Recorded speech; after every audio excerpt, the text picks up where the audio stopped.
guys, and welcome back to TSTV for the match preview between Chelsea and Copenhagen. Now look, it is the Conference League. I'm not going to sit here and pretend that it is the Champions League or even the Europa League, but it's silverware, and I'm never going to turn my nose up at silverware. I want Chelsea to win trophies. That's been one of the big mantras of mine ever since the new ownership came in, so I'd be being very hypocritical if I sat here saying I don't want to win it. Of course I want to win it, but am I really buzzing for like a Champions League match night? No, I'm not, and that's the honest truth, and I think if you asked any Chelsea fan, they would give you the same answer. But look, here we are. It's a competition that we've never been in before. It's an opportunity to win silverware.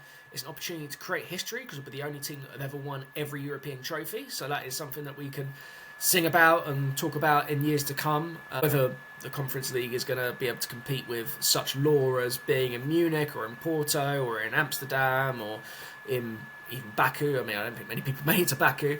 It's not going to be quite along those lines, but it'll be a nice story for the people going to Poland for the final to tell, if obviously we get there. Now, I think this will be a tricky game. Copenhagen are the best side that we have faced in the tournament so far. I don't think there's much doubt about that. The calibre of opposition that we've played have been very, very poor. But we should still be getting through this tie relatively comfortably. Having the second leg at home definitely helps too. Going away to their stadium first, it will be a tough atmosphere. It will be very, very hostile. I've seen the Parken Stadium when Denmark have played there in the Euros when they had it across all the different countries. And England have played there quite a bit because we've played Denmark a fair few times. And it always looks like a very kind of tight stadium, almost like one of those old school English ones, a bit like Goodison or something like that. So I think it will be very, very tough in that first leg. But I still think we should get through it, and I still think that we will prevail in the tie. We should do anyway. And I actually look at the pathway that we've got through to the final potentially, and I think the teams after the Copenhagen are probably actually a little less good. So this probably is our hardest game up until the final. But look, we've got to treat every opponent with respect. Copenhagen, I don't know too much about Danish football, but they're top of their respective league. I think they've got 2 games to go and are 1 point ahead, so that'll be a big focus of theirs. They've got a couple of players that I think maybe viewers will be familiar with. Thomas Delaney, who has played for Borussia Dortmund and has played in countless major tournaments for Denmark. He's a very, very tidy player, getting on a bit now, but he'll be in the centre of Copenhagen's midfield and is someone that we shouldn't underestimate in the middle of the park. And another player is Mohamed El Yunusi, although I think I've read somewhere that he may not be playing and may not be in the squad, which is a strange one, but he has played in the Premier League before for I think Aston Villa and Southampton and a couple of other kind of mid-table-ish teams. So yeah, they got some decent players in there. And as I said, it's going to be a massive occasion for them. They're going to want to go all the way. And realistically, for all of these teams in this competition, if they get through to a quarter-final, they've got a great chance of winning this competition. So it's not like the Champions League where, again, it's kind of nice to be there. And, you may get a big club like us or, Liverpool or Real Madrid or whoever, but, eventually going to go out. If one of these teams does knock us out, for example, they've got a great chance of winning it. So it's going to be a huge night for them, but I don't want us to underestimate the task in front of us. I do think that we will go quite strong in this game, and I want us to. I want us to take this competition seriously, because first of all, it's silverware. I'm never going to turn my nose up at silverware, and again, winning creates good habits. So in future, if we are in the Europa League or the Champions League or the FA Cup or the League Cup, and we're used to getting through tough knockout games, then that will only stand us in good stead. Losing here and going out in the Conference League very early on will be, one, embarrassing, and that's another reason why we need to win it, because we are the biggest team in the competition. We are the team that spends the most money, with the highest budgets, the best players who pay the most wages, so it will be embarrassing, but it would be a real setback, I think, for this group of players. So it is really, really important that we progress in this competition and we do eventually go on to win it, but you cannot take anything for granted, so we do need to go there, show Copenhagen respect and give up the best performance that we can give, in all honesty. Look, sometimes in these games they can trip you up. We saw earlier in the season against Servette, I think we were 3-0 up on aggregate at one point and we lost the game 2-1, and they really should have taken its extra time and could have knocked us out. So that is a bit of a warning shot that even if you're coming up against lesser opposition, you can come a cropper in these games. So I hope that we're on it, I hope that we're professional. We've had a decent little break as we didn't play in the FA Cup at the weekend, so hopefully some of the players that have been flagging a little bit are fresh, although I do think there will be a couple of changes. So on to the changes. Here is my predicted lineup for the game.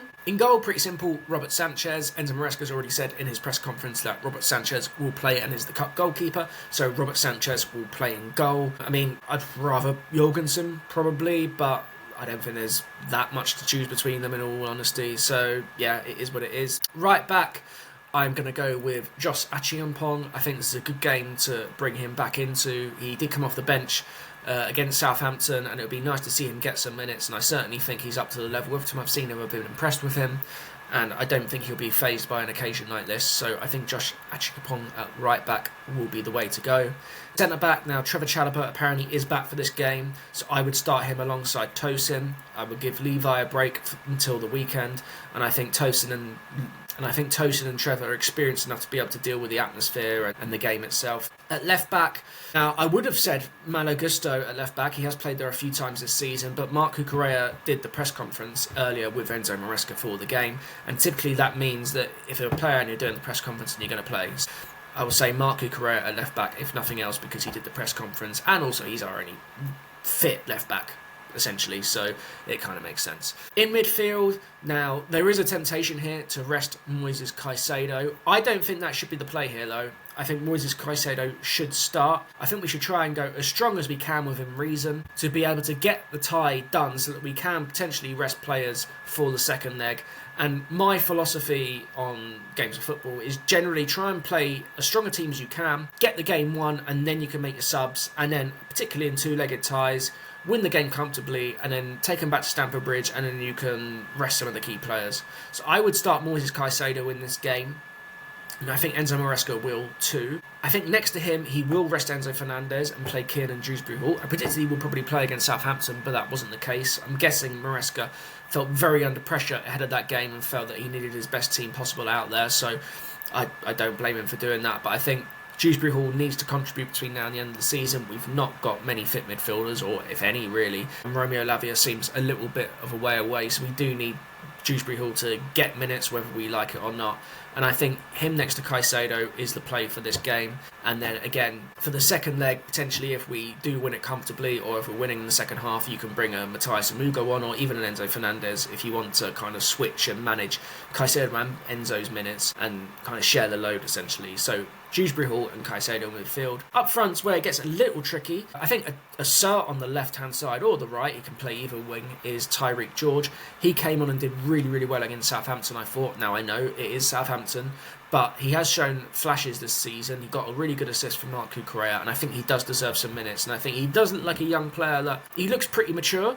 He seems to make the right decisions. Occasionally he'll take a wild shot to try and score, but again, doesn't any young player, because they want to get that first goal under their belt. But he does play with quite a lot of maturity, and I think Enzo Maresca will trust him to start in this game. So Tyreek George, I believe, will start. Number 10, I think it will be Christopher Nkunku at number 10.